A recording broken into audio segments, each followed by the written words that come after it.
दोस्तों नमस्कार। Exam India में आप सभी का स्वागत है। आईबी ने इंटेलिजेंट ब्यूरो ने एमटीएस यानी कि मल्टीटास्किंग स्टाफ का एक नया नोटिफिकेशन निकाला हुआ है जो कि 10th बेसिस पर है। मतलब अगर आपने 10th पास करा है तो इन दैट केस आप अप्लाई कर सकते हैं। 10th के साथ साथ कुछ और इंपॉर्टेंट क्राइटेरिया मेंशन करा गया है जो मैं आपको इस वीडियो के अंदर बताऊंगा। इसके अलावा टोटल वैकेंसी 362 है यहाँ पे।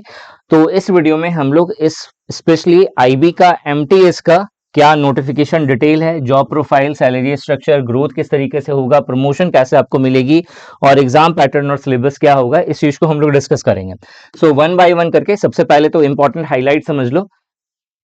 मल्टीटास्किंग स्टाफ जनरल इस पोस्ट की नाम है। हिंदी में बात करें तो चपरासी की ये जॉब है। 362 टोटल वैकेंसी है। 18 से लेकर के 25 साल एज लिमिट है। एप्लीकेशन डेट की बात करें तो 22 नवंबर से एप्लीकेशन का प्रोसेस स्टार्ट हो रहा है। 14 दिसंबर एप्लीकेशन की लास्ट डेट है। अगर आप अप्लाई करना चाहते हैं तो ये दो वेबसाइट है mha.gov.in या फिर ncs.gov.in, इस साइट पे जाकर के आप अप्लाई कर सकते हो। एप्लीकेशन फी की बात करें तो अगर आप जनरल ओबीसी या ईडब्ल्यूएस से बिलोंग करते हैं तो 100 रुपया एग्जाम फी है और 550 रुपया प्रोसेसिंग फी है, यानी कि 650 रुपया आपको टोटल पे करना पड़ेगा। और अगर आप SC ST PWBD या एक्स सर्विसमैन है तो उस केस में आपको 550 रुपए फी पे करना पड़ेगा इसके लिए। नाउ जो टोटल वैकेंसी है 362, अगर इसका आप बाइफर्केशन करेंगे तो यहाँ पे यूआर के लिए जो है 160 टोटल वैकेंसी है, ओबीसी की 72 है, एससी की 54 है, एसटी की 34 है और ईडब्ल्यूएस की 42 टोटल वैकेंसी है। जो मैंडेटरी क्वालिफिकेशन है, इसेंशियल क्वालिफिकेशन जिसको बोलते हैं, तो दो तरीके का आपको यहाँ पे क्वालिफिकेशन चाहिए।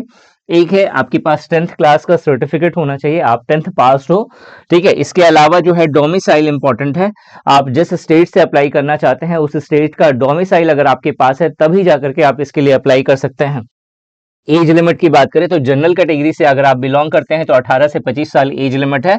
ओबीसी की केस में 18 से 28 साल और एससी एसटी के केस में 18 से 30 साल एज लिमिट है, ठीक है। जो इंपॉर्टेंट डेट है जो आपको ध्यान में रखना है वो है कि एप्लीकेशन स्टार्ट हो रहा है 22 नवंबर से। 22 नवंबर से आप अप्लाई कर सकते हैं। लास्ट डेट अप्लाई करने की 14 दिसंबर है। 14 दिसंबर जो है 23:59 तक आपको कोशिश करना है। 14 नवंबर के मॉर्निंग तक ही आप अप्लाई कर देना या फिर 13 नवंबर को ही आप अप्लाई कर देना। 14 नवंबर का वेट मत करना क्योंकि लास्ट डे होगा तो सर्वर पूरा जो है पूरा आपका कंजेस्टेड चलेगा। Last date of online fee payment, अगर आपने अप्लाई करा है 14 तारीख को और उसके बाद आपने एप्लीकेशन फी पे नहीं करा हुआ है तो एप्लीकेशन फी आप 16 दिसंबर से पहले तक आप कर सकते हैं। दोस्तों एग्जाम इंडिया पे जितने भी इंपॉर्टेंट गवर्नमेंट एग्जाम और जॉब नोटिफिकेशन होते हैं उनका मैं आपको टाइम टू टाइम अपडेट देता रहता हूं, तो इस चैनल को सब्सक्राइब कर लेना ताकि कोई भी इंपॉर्टेंट अपडेट आपकी मिस ना हो। जॉब प्रोफाइल की अगर हम लोग बात करें तो यहाँ पे जो एमटीएस का जो काम होगा, पहले तो आपको ये समझना पड़ेगा जो एमटीएस यानी कि मल्टीटास्किंग स्टाफ है आईबी के अंदर, ये ग्रुप सी लेवल का नॉन गैजेटेड पोस्ट होता है, नॉन मिनिस्ट्रियल पोस्ट है। और यहाँ पे जो चपरासी का काम क्या होता है, चपरासी का काम होता है जो आपके सीनियर्स है जितने सारे उन्हें उनके काम में असिस्ट करना, कोऑर्डिनेशन, ताकि एक अच्छा बन सके। तो एक जो काम होगा वो होगा फिजिकल असिस्टेंट का, ऑफिस मेंटेनेंस का। ऑफिस मेंटेनेंस मतलब ऑफिस की पूरी साफ सफाई आपको देखनी होगी। इसके अलावा फाइल मूवमेंट, अगर आपको बोला गया कि एक डिपार्टमेंट से इस डिपार्टमेंट से फाइल को आपको सेकंड डिपार्टमेंट में लेकर के जानी है तो आपको वही काम करना पड़ेगा। मतलब फाइल का मूवमेंट, फाइल ट्रांसफर से जुड़ा हुआ काम होगा। फिजिकल असिस्टेंट करना होगा, आपको सपोर्ट देना पड़ेगा अपने सीनियर्स को। इसके अलावा ऑफिस मेंटेनेंस का काम होगा, साफ सफाई देखना आपकी जिम्मेदारी है। और इसके अलावा कुछ रूटीन टास्क होंगे। रूटीन टास्क के अंदर जैसे रूम्स को ओपन करना हो गया, क्लोज करना हो गया, फाइल्स जो है वो मेंटेन करना हो गया।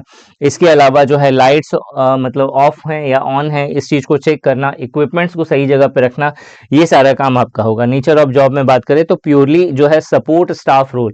मतलब देखो काम बहुत सारे होते हैं, कुछ काम ऐसे होते हैं जिससे आप दूसरों को असिस्ट करते हैं, तो ये एक असिस्टेंस वाला काम है, एक सपोर्ट वाला काम है जिसमें आप अपने सीनियर्स को सपोर्ट करेंगे उनके काम में, ठीक है। तो this is a purely staff rule है। और कैसा स्टाफ रूल आपको यहाँ पे करने को मिलेगा, तो सपोर्टिव रोल आपको करने को मिलता है, ठीक है। यहाँ पे किसी भी तरह का कोई फील्ड जॉब नहीं है, आपको ऑफिस से रिलेटेड काम करना होगा।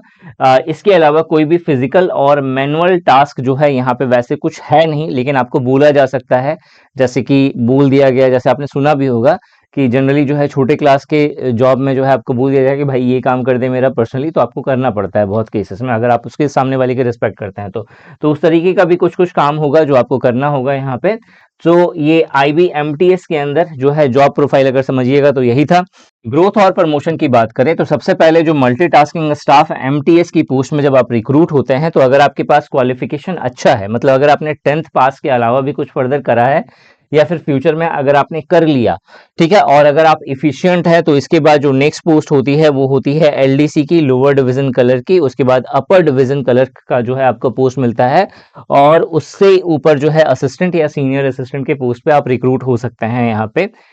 सैलरी स्ट्रक्चर की बात करें तो 2025 के अकॉर्डिंग जो सैलरी स्ट्रक्चर डिफाइन करा गया है 7th CPC के अकॉर्डिंग, उसमें अगर आप देखेंगे बेसिक पे आपको 18,000 रुपए पर मंथ मिलता है, और पे स्केल यहाँ पे 18,000 से लेकर के 56,900 तक का मेंशन्ड है। बहुत बार जो है स्टूडेंट्स को समझ में नहीं आता 18,000 से 56,900 का मतलब क्या हुआ है। 18,000 से 56,900 का मतलब ये हुआ कि जब स्टार्टिंग में आप जब ज्वाइन कर रहे हैं तो जो आपका बेसिक पे है, मतलब स्टार्टिंग जो भी सैलरी आपको मिलेगी वो 18,000 के अकॉर्डिंग मिलेगी, और हर साल जो है ये इंक्रीमेंट होता है, बढ़ता है। हर साल जो बढ़ता है वो फाइनल बढ़ करके, सपोज आपका जो है जो आपने जॉब करा है वो 20 साल 30 साल के बाद जब आप रिटायर हो रहे हैं और आपका प्रमोशन वगैरह सब कुछ नहीं हुआ, तो हर साल जो सैलरी इंक्रीमेंट होकर के जो फाइनल आपको बेसिक पे मिलेगा वो 56,900 रुपए का मिलेगा, ठीक है। स्पेशल सिक्योरिटी अलाउंस यहाँ मिलता है 20% ऑफ द बेसिक पे, मतलब 18,000 का 20% आपको एक्स्ट्रा में मिलेगा। इसके अलावा DA होता है, HRA होता है, TA होता है। इसके अलावा और भी जो है कुछ और अलाउंस मिलते हैं, तो सबको अगर आप ऐड कर लोगे तो ओवरऑल सिटी एक्स के लिए जो अप्रोक्सीमेटली जो सैलरी मिलती है इन हैंड वो 28,000 से लेकर के 32,000 रुपए तक मिलती है। उसी तरीके से वाई सिटी के लिए 26,000 से लेकर के 29,000 तक पर मंथ आपको सैलरी मिलती है, और जेड सिटी के लिए 24,000 से लेकर के 27,000 रुपए पर मंथ आपको सैलरी मिलती है। एग्जाम पैटर्न एंड सिलेबस की अगर हम लोग बात करें तो एग्जाम पैटर्न में अगर आप देखेंगे तो जो सिलेक्शन प्रोसेस है, ये सिलेक्शन स्टेज जो है 4 पार्ट्स में डिवाइडेड है। सबसे पहले है आपका टीयर 1, जहां पे ऑब्जेक्टिव टाइप ऑफ क्वेश्चंस जो है पूछे जाएंगे, ठीक है। अगर आप इसको क्वालिफाई कर लेते हैं तो टीयर 2 होगा, जो कि कंप्लीटली डिस्क्रिप्टिव पेपर होगा, और आपको यहाँ पे ऐसे राइटिंग, लेटर राइटिंग, ये सारी चीजें लिखनी होंगी। उसके बाद फाइनल मेरिट लिस्ट निकलेगा। फाइनल मेरिट लिस्ट आ गया आपका, तो उसके बाद डॉक्यूमेंट वेरिफिकेशन एंड मेडिकल के लिए आपको बुलाया जाएगा। तो ये 4 स्टेजेस हैं सिलेक्शन के। अगर आप इन चारों को क्वालिफाई कर लेते हैं तो फिर फाइनल आपका जो है समझ लो आपकी ज्वाइनिंग हो गई, ठीक है। तो जो पहला जो है आपका जो जिसको आप प्रीलिम्स कह सकते हैं, टीयर 1 कह सकते हैं, या ऑब्जेक्टिव टाइप ऑफ जो टेस्ट होगा जहां पे, ठीक है, इसके अंदर 100 मार्क्स का 100 क्वेश्चन पूछा जाएगा। ये जो 100 क्वेश्चंस है इसमें 40 क्वेश्चन आपके जनरल अवेयरनेस के, 20 क्वेश्चन आपके क्वांटिटेटिव एप्टीट्यूड के, इसके अलावा जो है आपका रीजनिंग पर बेस जो है आपसे 20 क्वेश्चन पूछा जाएगा, और इंग्लिश पर बेस जो है 20 क्वेश्चन पूछा जाएगा। तो ओवरऑल 100 क्वेश्चंस होंगे, 100 मार्क्स आपको मिलेगा। 40 क्वेश्चन जनरल अवेयरनेस का पूछा जाएगा, जिसके अंदर हिस्ट्री, ज्योग्राफी, पॉलिटी, इकोनॉमिक्स सब कुछ होगा, लेकिन जो सबसे ज्यादा बड़ा सेक्शन होगा वो करंट अफेयर का होगा। अगर आपने करंट अफेयर अच्छे से अगर आपने कवर कर लिया तो फिर इस सेक्शन को आप बहुत अच्छे से कवर कर सकते हैं, ठीक है। अब यहाँ पे जो है मैंने आपको बता दिया था कि ऑब्जेक्टिव टाइप ऑफ पेपर होने वाला है। फर्स्ट पेपर आपका CBT मोड में होगा, कंप्यूटर बेस्ड टेस्ट होगा, ऑफलाइन मोड में नहीं होगा। ऑब्जेक्टिव टाइप ऑफ क्वेश्चंस पूछे जाएंगे, 1 घंटे का ये पेपर होगा, और 0.25 की नेगेटिव मार्किंग आपको दी जाएगी। मतलब आप अगर एक भी क्वेश्चन गलत करते हैं तो उसके लिए आपका 0.25 मार्क्स जो है वो डिडक्ट हो जाना है। टीयर 2 जो है वो एक डिस्क्रिप्टिव पेपर है, ये कंप्लीटली ऑफलाइन मोड में होगा, डिस्क्रिप्टिव पेपर होगा ये, ठीक है। 1 घंटे का टाइम मिलेगा, 50 मार्क्स का यहाँ पे क्वेश्चंस होगा, और इसके अंदर जो है अगर देखा जाए तो लैंग्वेज कंप्रीहेंशन के क्वेश्चंस होंगे, ग्रामर बेस्ड जो है वोकैबुलरी बेस्ड क्वेश्चंस पूछा जाएगा। इसके अलावा पैराग्राफ राइटिंग होगा, जो आपको 150 वर्ड्स में जो है आपको करना है। इसके अलावा सिनोनिम्स, एंटोनिम्स और करेक्ट यूजेस जो वर्ब के होते हैं उस पे बेस्ड जो है क्वेश्चंस पूछा जाएगा। टीयर 2 जो है क्वालिफाइंग मार्क्स का होगा, जिसमें 50 मार्क्स का जो ये पेपर होना है उसमें एटलीस्ट आपको 20 मार्क्स लेकर के आने होंगे। अगर आप 20 मार्क्स लेकर के आते हैं तब जाकर के आपका फाइनल सिलेक्शन होगा। टीयर 1 में जो ऑब्जेक्टिव टाइप ऑफ क्वेश्चन जो आपसे पूछा जाएगा उसका पूरा सिलेबस यहाँ पे मेंशन है, कि जो आपका जनरल अवेयरनेस होगा उसके अंदर static GK, current affairs, miscellaneous GK के अंदर कौन कौन से टॉपिक्स हैं जो इंपॉर्टेंट है, जो आपको कवर करना है। आप चाहें तो इसका स्क्रीनशॉट ले सकते हैं ताकि ओवरऑल जो है आपका बेस्ट प्रिपरेशन हो सके। क्वांट का ये पूरा सिलेबस है जो आपको कवर करना है। रीजनिंग के अंदर ये सारी चीजें हैं जो पूछी जाएंगी। इसके अलावा इंग्लिश लैंग्वेज के अंदर ये पूरा सेक्शन है जो आपसे आपके लिए इंपॉर्टेंट है।